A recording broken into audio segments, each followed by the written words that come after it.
안녕하세요. 장애인권법센터 김예한 변호사입니다. 쉽고 재미있게 알아보는 형사사법에 대해서 이야기하고 있어요. 이번 시간에는 증인으로 나서는 피해자들에 대한 이야기를 조금 이어갈 건데요. 법정에 증인으로 나아갈 때 그냥 내 맨몸으로 아무런 도움도 없이 나가야 된다면 얼마나 무서울까요? 좀 떨리고 낯선 일이잖아요. 이번 영상에서는 그렇게 법정에 나가야 되는 증인들이 어떻게 재판에서 보호를 받고 증인 지원을 받을 수 있는지 그 내용을 정리해서 말씀드려 볼게요. 영화나 드라마를 보면 증인으로 나선 사람이 막 이렇게 뚜벅뚜벅 법정에 막 들어가가지고, 그죠? 딱 쓴 다음에 선서 이렇게 하고, 그 다음에 꼭 뭐 사건에 필요한 내용들을 막 얘기를 해가지고 뭔가 사이다 같은 전개를 막 만들어내는 그런 장면들을 보시잖아요. 문제는 이게 막상 나의 일이 돼서 내가 나간다고 할 때는 어떻게 해야 될지 되게 막막하게 생각하시는 분들이 많아요. 그리고 실제로 재판을 하다 보면 증인이 그렇게 항상 사이다 같은 일만 하는 일은 아니거든요. 그 본인은 되게 힘든 일이에요. 왜냐하면 낯선 공간에 가서 기억하고 싶지 않은 것들을 계속 얘기해야 될 수도 있고, 또 처음 보는 사람들이 막 나한테 막 모르는 거를 막 물어본다거나 내가 대답하기 싫은 것들을 물어본다거나 할 수도 있잖아요. 그래서 이 증인이라는 게 통쾌하고 막 즐겁고 이런 일만큼은 아니죠. 자, 그러면 증인은 뭐를 말하는 걸까요? 사람이 증거일 때 그 사람을 증인이라고 해요. 자, 그러면 어떤 물건이 증거일 때는 증거물이라는 말을 쓰잖아요. 그래서 증거물도 있고 또 증인도 있고 이런 것들을 다 모아가지고 우리 증거라는 말로 쓰는데요. 어떤 사건이 없이 너 위해서 내가 증인해줄게, 내가 증인이야, 이렇게 그냥 말로만 한다고 해서 이게 증인이 되는 게 아니고, 특히 재판이 열리고 그 재판에서 이 사람을 증인으로 신청을 하고, 그리고 이 사람이 증인으로 법정에 나와서 이야기를 할 때 증거로서의 증인이다 라고 얘기하는 겁니다. 피해자만 증인이 되는 건 아니에요. 목격자일 수도 있고요, 들은 사람일 수도 있고요, 신고를 맨 처음에 한 사람일 수도 있고요, 그 재판에서 중요하게 다루어지는 어떤 서류를, 그 서류에 도장을 찍었다거나 그 서류를 내가 전달했다거나 뭐 이런 역할을 한 사람일 수도 있는 거예요. 피해자만 증인이다 이런 건 아닙니다. 증인은 형사사건에만 있는 것이 아니에요. 민사사건에도 있고요, 여러 재판에는 증인들이 있습니다. 왜냐하면 증인은 말 그대로 증거기 때문에 재판은 증거를 바탕으로 이루어지잖아요. 형사사건에만 증인이 있는 것은 아니에요. 내가 나가고 싶어요 하고 판사님한테 손을 든다고 해서 증인으로 나가게 되는 게 아니고요, 누군가가 신청을 하고 그 신청이 받아들여져야지만 그 사람이 법정에 딱 증인으로 나올 수가 있습니다. 그냥 소문만 들은 사람, 무심코 그 장면을 지나쳤던 사람, 이 재판받는 사람이랑 친한 사람, 이런 사람은 증거로서의 가치가 거의 없잖아요. 그렇기 때문에 그런 사람을 증인으로 신청해봤자 기각될 경우들이 많이 있어요. 그리고 증인으로 나오면 여러분 공짜가 아니고 증인협이라는 걸 줘요. 법원에 여기까지 나오느라고 고생했고 시간도 썼고 교통비도 들었고 했잖아요. 그러니까 뭐 5만 원에서 10만 원 정도 봉투에 넣어가지고 돈을 줍니다. 증인 신청서에 나와 있는 주소, 거길로 일단 소환장이 가요. 뭐라고 써 있냐면 뭐 몇 월 며칠 몇 시에 어느 법원 몇 호 법정에서 무슨 재판이 열리는데 너가 증인으로 신청이 됐으니까 나오세요, 이런 식으로 이제 내용이 써 있어요. 내가 혼자 집에 산다, 혼자 받아보기가 힘들다, 이런 분 있을 수 있잖아요. 왜냐하면 이게 등기 우편으로 오거든요. 그냥 택배처럼 그냥 문 앞에 갖다 놔주세요 해서 두고 가는 게 아니고, 이거 어떤 사람이 받아가지고 이게 이름을 써야 돼요. 이 등기거든요. 그래서 만약에 내가 집에 없으면 뭐 회사 주소로 적게끔 해서 회사로 받아볼 수도 있고, 뭐 가족이랑 다 같이 사는데 나는 가족들이 내가 이거 증인으로 나가는 거 아는 거 싫다, 그러면은 이 사건을 도와주는 변호사 사무실로 이 증인 소환장을 받게 해서 변호사를 통해서 받게 한다거나 뭐 이런 여러 가지 방법들이 있는데, 원칙적으로는 자기가 사는 주민등록상의 자기 집에서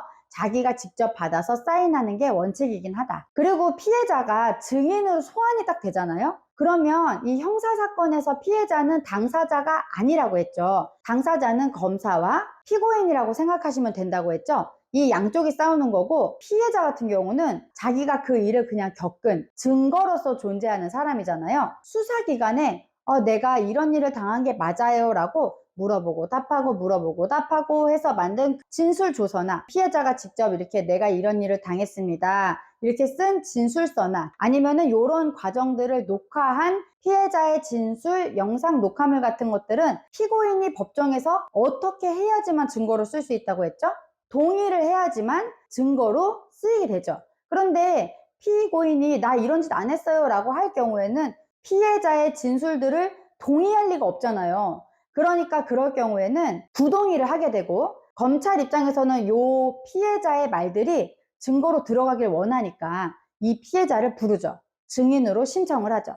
그래서 증인으로 돼서 법정에 나와가지고 판사님, 제가 이렇게 이렇게 얘기한 거 맞아요, 제가 말한 대로 녹화돼 있어요, 제가 말한 대로 써 있어요, 오케이, 이렇게 얘기를 판사님한테 해줘야 그게 증거로 들어갈 수가 있어요. 그러면 그때부터 판사님이 그 기록을 볼 수가 있는 거예요. 피해자가 증인으로 나가는 건 중요해요. 그런데 나가면 이 증거가 맞습니다라고 확인만 딱 하고 깔끔하게 돌아오는 게 아니에요, 여러분. 피해자가 법정에 나가는 이유는 피고인 측으로부터 반대 신문을 받기 위해서 나가는 거예요. 피해자가 주장하는 거랑 피고인이 주장하는 게 서로 완전 다를 수가 있잖아요. 그런데 피해자가 주장하는 것만 딱 듣고 그걸 재판을 하면 공정하지 않은 재판이 될 수 있잖아요. 있지도 않은 일을 피해자가 막 만들어서 써서 낸다거나 이렇게 해서 잘못된 재판이 되면 안 되잖아요. 그래서 피해자의 진술을 증거로 쓰려면 피해자에 대한 피고인의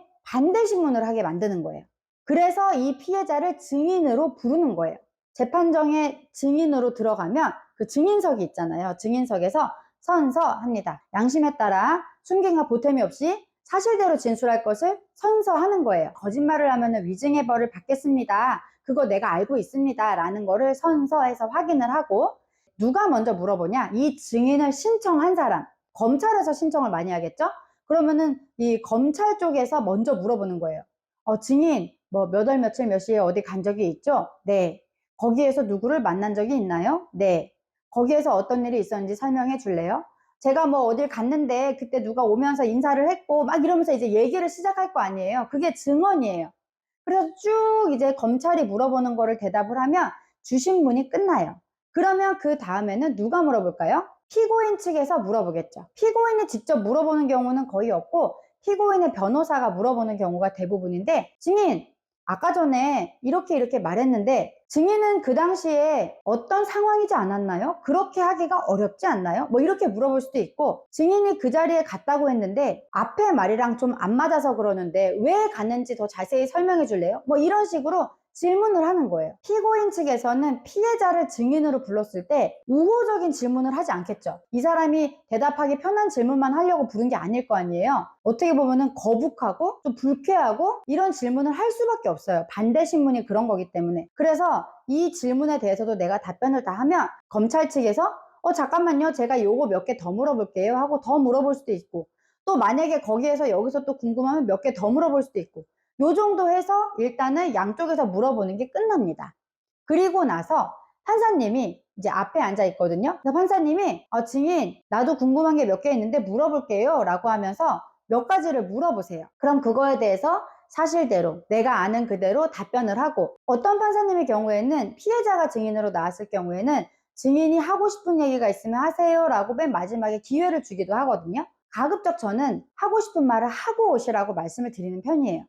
내 마음속에 있는 것들을 거기서 한번 얘기를 하면서 털어낼 수도 있고, 거기에서 말하는 진술들은 공판 조서에 적힙니다.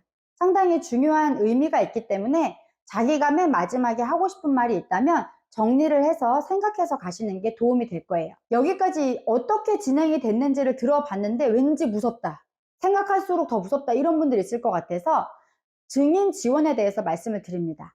증인 지원은요, 미리 신청서를 내요. 알아서 그냥 막 딱딱딱 증인 지원을 해주는 게 아니고, 증인 지원을 받고 싶은 사람이 신청서를 내야 되는데, 주로 검찰에서 이 피해자를 증인으로 부를 때는 증인 지원 신청서를 같이 내기도 하거든요, 재판부에. 근데 만약에 그렇지 않은 경우도 있으니까 내가 제대로 증인 지원을 받고 싶다라고 하면 홈페이지에서 증인 지원 신청서를 다운받으면 거기에 쓸 수 있는 내용들이 있습니다. 이름도 적고 어떤 증인 지원이 필요하냐 이렇게 적을 수가 있어요. 법원에 딱 도착했을 때 피고인이랑 마주치는 게 무서울 수 있잖아요. 만약에 피고인이 구속된 피고인이 아니고 막 돌아다니는 피고인이면 길에서 만나면 어떡해요. 그러니까 법원에서 무서울 수 있으니까 들어가는 길을 다르게 들어갈 수 있어요. 이 직원들만 다니는 길, 판사님들, 검사님들만 다니는 길로만 증인이 다닐 수 있게 하는 그 통로를 다르게 갈 수 있는 그게 있고요. 나올 때도 마찬가지고요. 증인 지원실에 들어가서 사건이 어떻게 진행되는지를 자세히 설명을 들을 수가 있어요. 그러니까 맨 처음에 들어가면 여기저기 앉아있는 사람은 누구고요. 이쪽에는 누가 앉을 거고요. 누가 먼저 물어볼 거고요. 그 다음에 끝나면은 어디로 나오면 되고요. 이런 거를 막 설명을 해줘요. 예, 증인 지원실에서. 그 설명을 들을 수도 있고요. 제일 중요한 거, 법정에 들어갔을 때 나는 피고인이 너무너무 무섭고 피고인이 내 근처에 있는 것 자체만으로도 소름이 너무 끼친다. 그 사람이 옆에 있는 것 자체만으로도 입이 안 떨어질 것 같다. 이런 분들이 있을 수 있잖아요.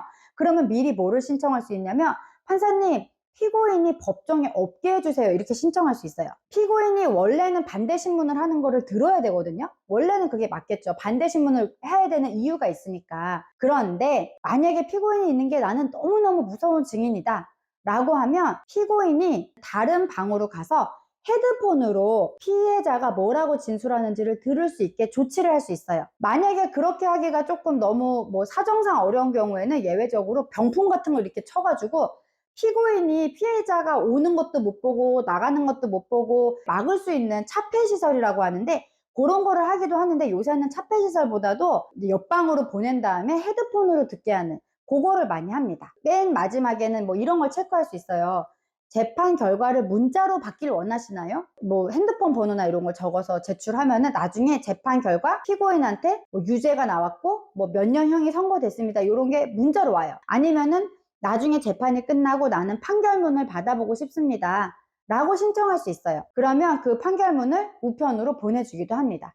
이런 여러 가지 내용들이 증인 지원의 내용에 포함되어 있어요. 증인으로 나선다는 것은 결코 쉬운 일은 아니지만 그리고 사이다 같은 일만 벌어지는 건 아니지만 그래도 당당하게 나한테 있었던 일을 법원 앞에서 판사 그리고 검사 그리고 변호사 앞에서 내가 어떤 일을 겪었고 나는 지금 어떤 심정에 있고 이 사람은 어떻게 처벌되길 원하는지 이런 것들을 말할 수 있는 기회잖아요. 내가 수사기관에서 얘기했던 것들을 증거를 살릴 수 있는 기회잖아요. 잘 활용하셔서 꼭 재판에서 원하는 결과를 얻을 수 있게 증인 지원 절차를 이용하셨으면 좋겠습니다. 다음 영상에서 또 뵐게요. 이 영상이 필요한 사람에게 전달해 주세요.